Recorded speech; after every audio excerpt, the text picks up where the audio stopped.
نبی پاک صلی اللہ تعالیٰ علیہ وسلم نا مسجد شریف میں آئے نماز پڑھانے۔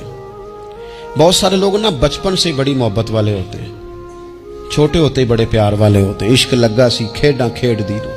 چھوٹا سا بچہ حضور مسجد میں آئے نماز پڑھانے تو نبی کریم علیہ السلام نے اپنے نالین مبارک اتارے تو اس بچے نے فٹافٹ اٹھا لیے، اٹھا کے نا پھر اس نے وہ جوتے صاف کیے، صاف کر کے اپنے پاس رکھ لیے۔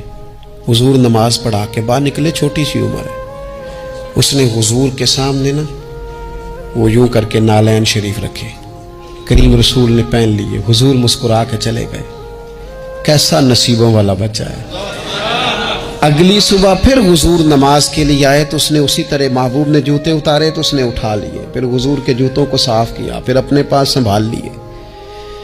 حضور نے نماز پڑھائی، فراغت کے بعد کریم نکلے تو اس نے پھر اسی طرح جوتے رکھے۔ تیسرا دن ہوا، وہ یوں سامنے کھڑا ہے، حضور نے یوں مسکرا کے دیکھا، کریم نے دیکھا، محبوب نے جوتے اتارے، اس نے تھامے، صاف کیے، اپنے پاس رکھ لیے۔ حضور تکمیل نماز پر باہر نکلے، جوتے اس نے سامنے رکھے۔ اب حضور نے پوچھا بیٹا کیا نام ہے؟ یعنی حضور نے پوچھا، نبی کریم میں نے سنا ہے وہ بن سنور کر میری عیادت کو آ رہے ہیں۔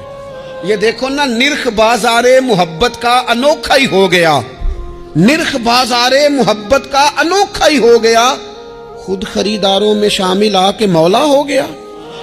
یعنی حضور نے خود حال پوچھ لیا، نبی کریم نے حال پوچھا کیا نام ہے؟ اس نے کہا فلاں نام۔ باپ کا کیا نام ہے؟ حضور فلاں بن فلاں۔ کس قبیلے سے ہو؟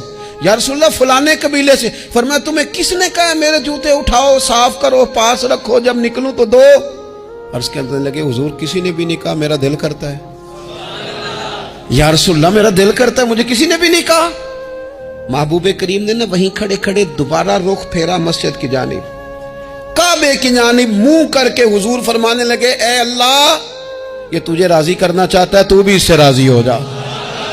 اے اللہ جیسے یہ میری خوشی چاہتا ہے تو بھی اسے خوش کر دے۔